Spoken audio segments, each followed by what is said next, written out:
Тэгэхээр Колумбик сургуулийн профессор нэгдсэн үндэсний байгууллагын тогтвортой хөгжлийн шийдлүүдийн сүлжээний ерөнхийлөгч Жеффри Сакс Америкийн нэгдсэн улсын тарифын бодлого болон Аз Монголд үзүүлэх нөлөө, үүний олон улсын зах зээлд бас үзүүлэх нөлөөний талаар ярилцахад бэлэн боллоо. Мөн студид Үнэт Innovation компанийн гүйцэтгэх захирал Мөрөн хүрэлцэн ирсэн байгаа. Өглөөний мэнд хүргэе, профессор. Нью-Йоркт бол танд орой мэнд баг. Танд ч бас өглөөний мэнд. Америкийн нэгдсэн улсад улс төрийн мэдээлэл гарах бүрт дэлхийн бусад улс орнууд яах гэж байгаа юм бол гэж толгоогоо майж болсон. Энэ байдал жил гаруй турш үргэлжилж байна. Ялангуяа тарифын асуудал дээр ерөнхийлөгч Трамп үүнийг эдийн засгийн эх оронч үзэл гэж нэрлэдэг. Эдийн засгийн өнцгөөс тодорхой хэмжээнд ойлгомжтой мэт боловч бодит байдал дээр эдгээр тариф одоо үйлдвэрлэлийн бодлого уу, хэлэлцээний хөшүүргүү, эсвэл зүгээр л дэлхийн бусад улс оронд ногдуулж буй татвар уу? Та үүнд ямар байр суурьтай байна?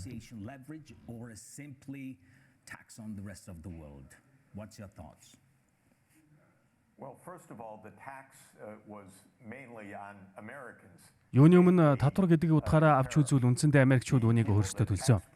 Америк нэгдсэн улс руу экспорт хийдэг талууд үнэ буулгаагүй. Тиймээс тарифын төлбөрийг Америк нэгдсэн улсын хэрэглэгчид нуруундаа үүрч төлсөн.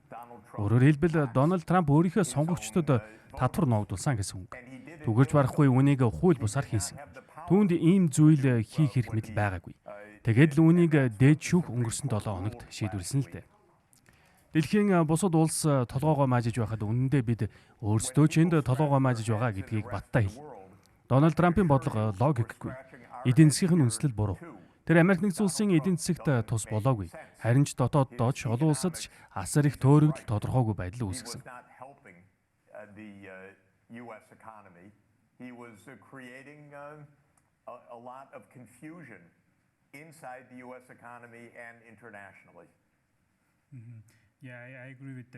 Тийм ээ, энэ дээр санал нэг байна уу?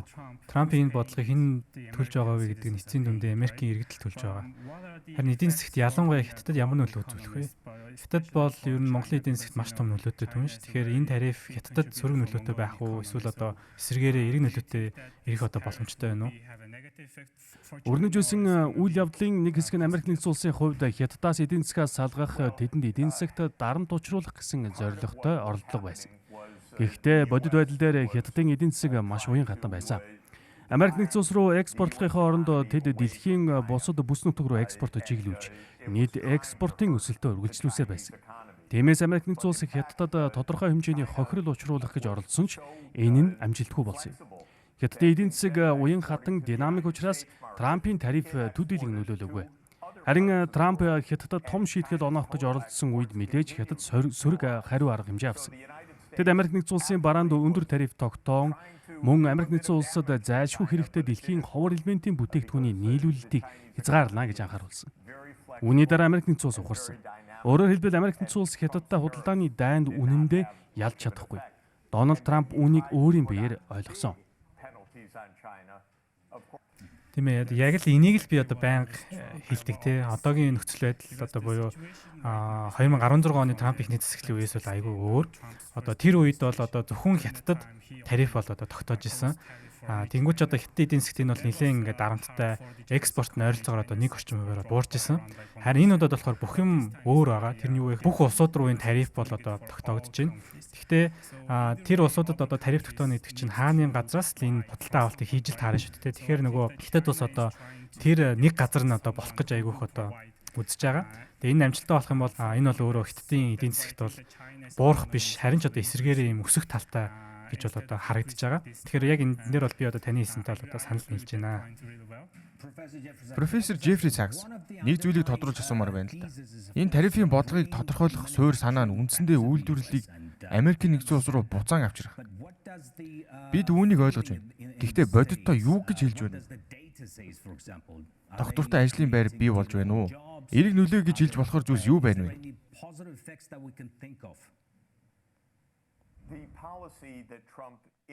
Трамп хэрэгжүүлсэн бодлого бол нэлээд бодлогогүй, нарийн тооцоогүй алхам байсан. Тухайлбал тэр Америкийн үйлдвэрлэгчдийн хэрэгцээтэй завсрын бүтээгдэхүүнүүд дээр хүртэл тариф тавьсан. Ингэснээр үйлдвэрлэгчдийн ашигт ажиллагаа буурсан. Өөрөөр хэлбэл системтэй нарийн төлөвлөсөн хандлага байгаагүй.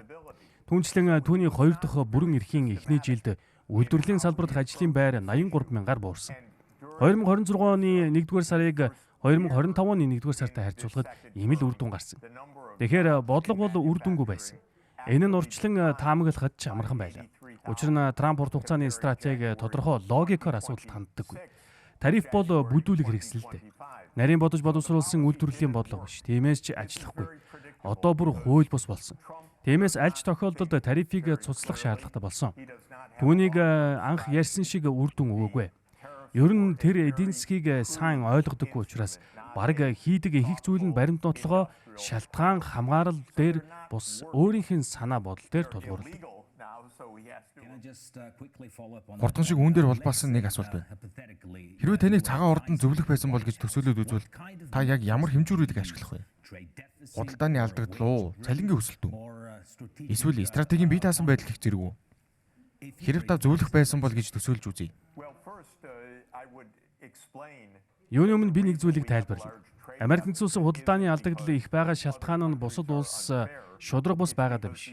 Америк нэгдсэн улс өөрийн орлогоосоо илүү их зарцуулж байгаатай холбоотой. Тэр нь Америк нэгдсэн улсын засгийн газар асар их буюу 280 ам доллароос давсан төсвийн алдагдaltaй явж байгаагаас үүдэж байгаа. Энэ бол улс орон даяараа авраг том кредит карт хэрэглэж байгаа мэт. Засгийн газар зээл авч тэр мөнгийг олон нийт рүү шилжүүлнэ. Олон нийт зарцуулна, улмаар улс орон хязгааргүй кредит карттай юм шиг зарцуулдаг. Миний хэлэх зүйл бол эхлээд төсвийн сахилга батыг сайжруулах ёстой. Харин Трампын хүссэн зүйл нь чинэлэг хүмүүст татварын хөнгөлөлт өгөх байсан. Энэ бол бидний асуудлын нэг хэсэг. Учир нь бодлого нь дундаж Америкчуудад чиглээгүй.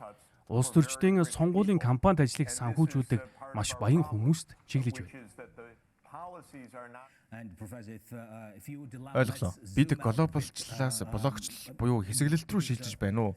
Нэг бүхий нэгдсэн дэлхийн дэг журмын оронд параллел эдийн засгийн системүүд бий болох хандлага ажиглагдаж байна гэж ойлгож болох уу? Америк нэгдсэн улс хамгаалтын бодлого руу орж байна. Гэхдээ энэ нь дэлхийн бусад бүгд блок болж хуваагдана гэсэн үг биш юм. Дэлхийн ихэнх улс Америк нэгдсэн улс хамгаалт хийж байсан ч бид хятадтай, энэтхэгтэй, бусад оронтой нээлттэй худалдаагаа үргэлжлүүлмээр байна гэж хэлж байна. Тиймээс Америк нэгдсэн улсын жишээгээр дэлхий бүхэлдээ хэмжигдэх ёсгүй. Америк нэгдсэн улс өөрөө маш итгээд хачин байдлаар ашиглаж байна. Трампын бодлогогүй, утгагүй ч дэлхийн худалдааны байгууллагатай нээлттэй худалдааны системээ хадгалахыг хүсэж байна. Миний найдвар бол Америк нэгдсэн улсын хамгаалтын бодлого руу шилжиж байгаа алдааг бусад орнууд давтахгүй байх явдал байна. Үүнтэй холбоотойгоор олон тал тогтолцооны талаар асууя. Хэрвээ Америк нэгдсэн улс тарифын бодлого дээр улам давсаар байвал дэлхийн худалдааны байгууллагын үеийн олон талт систем бодитоор төгсөж байна гэж үзэх үү? Хэрвээ Америк нэгдсэн улс хамгаалтын бодлогоо үргэлжлүүлвэл дэлхийн бусад улс Америк нэгдсэн улсад та тэгвэл дэлхийн худалдааны байгууллагаас өөрөө гарчих. Бид харин дэлхийн бусадтайгаа дүрм суурилсан тогтолцоогоо үргэлжлүүл. Америк нэгдсэн улс дүрм мөрдөхгүй бол тэр нь танаа асуудал. Харин бид олон талд дүрмд суурилсан системээ хадгална гэж хэлэх нь зөв гэж найдаж байна. Америк нэгдсэн улс маш сонин нөхцөлд орчход байна. Дэлхийн худалдааны байгууллага төдийгүй уур амьсгалын асуудлаарх олон улсын дүрм мөн дэлхийн эрүүл мэндийн байгууллагаас гарах, ЮНЕСКО-гоос гарах, нэгдсэн улсын байгууллага 31 агентлагаас гарах гэх мэт олон тал дээр олон улсын дүрмийг үл тоож байна. Энэ бол муу зан үйл, өөртөө ч хортой, хувиа хичээсэн алхам. Гэхдээ үүний улмаас дэлхийн бусад улс заавал зөвшөөрч хөдлөх албагүй. Миний санал бол бусад улс Америк нэгдсэн улс оролцохгүй байсан ч бид нэгдсэн улсын байгууллагад суурилсан системээ үргэлжлүүлнэ гэж хэлэх хэрэгтэй. За энэ дээр би яг том мэдээлэлтэй холбож өргөжлүүлмээр бол санагдаж байна. Тэгэхээр олон улсын валютын сангаас бол яг энэ геодын засгийн хэсэглэл буюу жоохон fragmentation дээр нийтлэл бол гаргасан. Тэгэхээр дэлхий бол ингээ блокууд болоод ингээ хуваагдсан. Тэгээд энэний өртөг буюу үр нөлөө нь юу вэ гэхээр дэлхийн улсуудын дотоодын бүтээгдэхүүн 1-3%-аар буурах эрсдэлтэй гэж дурдсан байгаа. Тэгээд дээрэс нь нөгөө дэлхийн худалдааны байгууллагуудын тооцоололоор бол Трампын эдгээр бодлогын тарифын нөлөөгөөр 2025 он дэлхийн худалдаа 2024 оныхаас 0.2%-аар буурна гэж үнэлсэн байгаа. Тэгэхээр улс орнууд хоорондоо худалдаагаа өргөжлүүлсэн ч Америк нэгдсэн улс энэ байр суурийн улмаас дэлхийн эдийн засаг бүхэлдээ саарахт ийм нөлөөтэй байгаа. Тэгээ энэ бүгдийн хувьд өндөр төлбөрийг бол энэ тарифын нөлөөнөөс болж төлж гинэ гэж гарч болохоор байгаа. Тийм ээ профессор. Нэг зүйл асууж болох уу? Уучлаарай. Тийм ээ. Би энэ дээр нэг юм нэмээд хэлчихье. Монгол улсын хувьд гол худалдааны түн шин Хятад. Хятад бол маш динамик үр ашигтай, инновацтай, ногоон технологи дэрж мандалж байна. Өөрөөр хэлбэл нефт хийн нүүрснээс салж нар салхи зэрэг цэвэр эрчим хүч рүү шилжиж байна. Монгол улс үүнд маш том үүрэг гүйцэтгэх боломжтой. Учир нь танад сэргээгдэх эрчим хүчний асар их нөөц бий. Танад том эдийн засаг бий. Энэ бол мэдээж танай хөрш. Маш хурдан өсөж байгаа эдийн засаг. Олон улсын үнээр хэмжүүлэх Хятадын эдийн засаг Америк нэгдсэн улсаас ч том. Энэ бол сайн зүйл. Монголд худалдаа боломж үргэлжлүүлэн авчирсаар байна. Худалдааны бодлого одоо зөвхөн эдийн засгийн асуудал биш болж геополитик улс төрийн шинжтэй болж байна. Монгол шиг улсад энэ ямар утга илэрхийлэх вэ? Ямар үр дагавартай вэ? Бид хоёр том хөршийн дунд байдаг учраас нухацтай байж тэнцвэртэй бодлого баримтлах хэрэгтэй. Энэ бол өдөр тутмын сорилт. Танад мэдээж хоёр том хөрш байгаа. Монгол улс хоёулантай нь худалдаа хийж хоёулантай нь сайн харилцаатай байж мөн Орос Хятад хоорондын гүрж болж чадна. Цаашлаад Азийн хэмжээнд ч гүүр болох боломжтой. Энэ бол миний харж буй нэг том чиг хандлагын хэсэг. Азийн эдийн засаг дахин дэлхийн эдийн засгийн төв болж байна. Түүхийн ихэнх хугацаанд дэлхийн эдийн засгийн төв үнэндээ Аз байсан. Ирэх хэдэн 10 жилд ч тийм байх магадлал өндрөө. Монгол бол онцгой өрмөц улс. Гэхдээ хоёр том хөрштэй. Тэдэнтэй инх тайван сайн харилцаатай байж чадвал тэд худалдааны маш сайн түнш Монголын бүтээгдэхүүний зах зээл болж чадна. Мөн Монголын дэд бүтцийг жишээлбэл эрчим хүчний системийг Хятадын асар том эдийн засагтай уялдуулах боломж бий. Би үүнийг хувьдаа дэмждэг. Ирээдүйд боломж их байна гэж харж байна. Харин Америк нэгдсэн улс бол маш хол. Азийн эдийн засгийн өсөлт дэлхийн бусад бүсийн өсөлтийн улмаас Америкийн нөлөө ирээдүйд харьцангуй багаснаа. Профессор тэгэхээр би танаас ирээдүйн одоо талаар илүү дэлгэрэнгүй бас асуумаар байна л да. Одоогийн 15% тариф 150 орчим өдөр одоо хүчнтэй гэдэг одоо ярьж байгаа. Тэгэхээр энэ одоо хугацаа дууссаны дараа яг юу болох вэ? Тариф одоо үргэлжилсэн хэвээрээ байх уу эсвэл эндээ ингээд дуусах болов уу?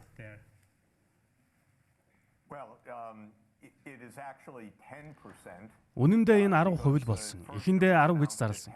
Дараа нь Трамп 15 болно гэж хэлсэн. Гэхдээ 10%-аар хэрэгжиж эхэлсэн. Үннийг хэлэхэд маргааш эсвэл нөгөөдөр 10%, 15% гэдгийг би ч сайн мэдэхгүй. Маш бодлоонтой сэтгэл дээ. Энэ бол бодлого гэхээсээ илүү хүний сэтгэл хөдлөл гинтийн шийдвэр. Тэр хүний тухайн үеийн ааш сэтгэлээс хамаарч байна.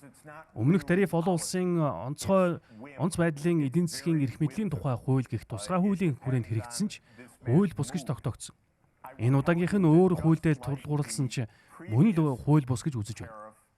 Тухайн хуульд төлбөрийн тэнцэл хямрал үүссэн тохиолдолд 150 хоногийн хугацаанд тариф тогтоож болно гэж заасан. Гэтэл Америк нэгдсэн улсад төлбөрийн тэнцлийн хямрал байхгүй. Тэгэхээр Трамп дахиад л зохиож байна. Үүнийг шүүхээр хэлэлцэнэ. Шүүх юу гэхийг бид мэдэхгүй ч миний хэлэх зүйл бол энэ тариф үндэслэлгүй. Би үүнийг 150 хоногч үргэлжлэнэ гэдэгтээ санал нийлэхгүй. 150 хоногийн дараа бол бүр байхгүй болох боломжтой. Мэдээж Трамп өөр арга зам туршиж магадгүй л дээ. Гэхдээ түүнд хүснээ хийх хууль зүйн үндэс байхгүй. Түүнээс гадна хүсэж байгаа зүйл нь өөрөө чудахгүй. Эхний арга нь хууль бус гэж тогтоогдоход тэр өөр арга сонгосон. Миний бодлоор энэ ч мөн хууль бус гэж тогтоогдох ёстой. Энэ асуудлыг Монгол улсын хувьд авч үзье л дээ. Монгол бол Хятад Оросын дунд байралтай, түүхий эдэд суурилсан эдийн засагтай. Мөн Хятадын эдийн засгаас өндөр хамааралтай гэж хэлж болно. Хэрвээ Америкийн нэгдсэн улс Хятадын зөрчил, стратегийн өрсөлдөөн хэлбэрээр улам гүнзгийрвэл Монгол улс барууны чиглэл рүү заавал төрүүлчих ёстой юу? Эсвэл боддоор бүс нутгийн нийлүүлэлтийн сүлжээндээ түшиглэн байр сууриа баттгах нь зөв үү? Эдийн засаг угаасаа бүс нутгийн шинжтэй. Газар зүй бол эдийн засгийг тодорхойлдог хүчин зүйл. Тиймээс Монголын байгалийн худалдааны түнш бол Хятад. Энэ бол сайн зүйл. Учир нь Хятад бол маш амжилттай бүтээмж өндөр эдийн засаг. Жишээ нь нарны эрчим хүч нэвтрүүлэх гэж байгаа бол дэлхийн хамгийн хямд үйлдвэрлэгч нь Хятад. Салхины эрчим хүч ч мөн адил. Цахилгаан автомашин авах гэж байгаа бол хамгийн хямд үйлдвэрлэгч нь мөн л Хятад. Тиймээс Монгол ирээдүйн эдийн засагтай холбогдож байна гэсэн үг. Би Америк нэгдсэн улс ийм динамик ирээдүйг харсан байгаасаа гэж хүсдэг. Гэтэл харамсалтай нь Дональд Трамп надад цахилгаан машин хэрэггүй гэж хэлсэн. Би 20 жилийн дараа дэлхийн цахилгаан машинаар дүүрнэ гэж таамагладаг л да. Тэгээд хүмүүс ямар улсын машиныг унах вэ? Америкийн хүү? Үгүй, Хятадын. Трамп энэ бодлогоороо алдаа гаргаж байна гэж харж байна.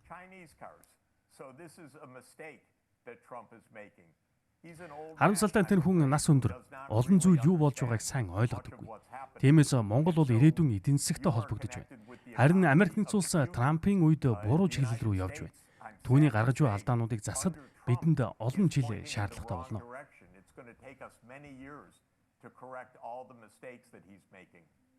Ярилцлагын төгсгөлд энэ шин цорилттой хэлбэлзэл ихтэй эдийн засгийн орчинд Монголын бодлого боловсруулагчдад та нэг стратегийн зөвлөмж өгнө гэвэл юу гэж хэлэх вэ?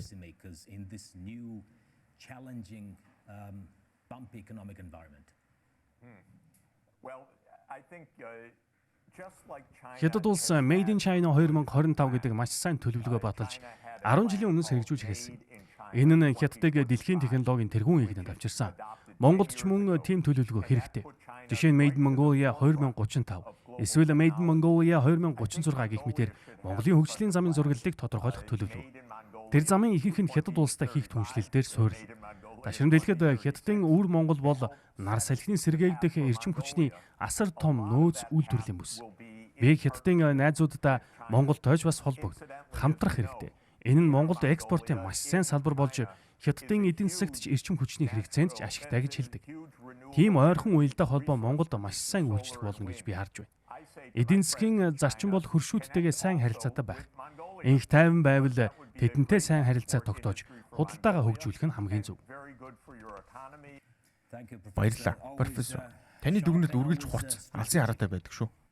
Тийм шүү. Одоо баярлалаа профессор. Би харин танаас одоо сүүлийн ганц асуултыг одоо асуучих болох уу? Хувийн хвшлийн талаас одоо харах юм бол эдгээр компаниуд яг ямар хүлээлттэй байх хэрэгтэй гэж та зөвлөж байна. Одоогоор одоо Америк нэгдсэн улсын хууль бус тарифын одоо хүрээнд нэг ойролцоогоор 13 тэрбум $ын орлого төвлөрүүлсэн гэж байгаа. Компаниуд одоо энэ мөнгөө буцааж одоо авах болов уу эсвэл тийм зүйл болохгүй гэж одоо та бодож байна уу? Ер нь ирээдүйд хэрвээ энэ тариф хууль ёсны одоо бус гэж үнэх юм бол одоо энэ компаниуд ер нь энэ тарифыг төлөх ёстой юм уу, ёсгүй юм уу? Энэ бол одоо маш тодорхойгүй бус байдал одоо үүссэн байна л та. Тэгэхээр таны бодлоор одоо компаниуд мөнгөө одоо буцаа авч чадна гэж харж байна уу? Эсвэл энэ чигээр алга болох уу? Америк нэгдсэн улс нэг мэрэгшсэн зүйл гэвэл шүүх зарга. Тиймээс Америк нэгдсэн улс даяар олон жил үргэлжлэх хэмжээний нэхэмжлэлүүд үүсдэг. Хуучин тарифээр аль хэдийн 1500 компани нэхэмжлэл гарсан. Мөнгөө буцааж авах зорилготой гэсэн. Шинэ тариф дээрч бараг шууд нэхэмжлэлүүд эхэлнэ. Тэгэхээр Трамп биднийг асуудлаас хол байлгаж чаддаггүй. Харин ч асуудлыг улам хурцтмал болгож байна.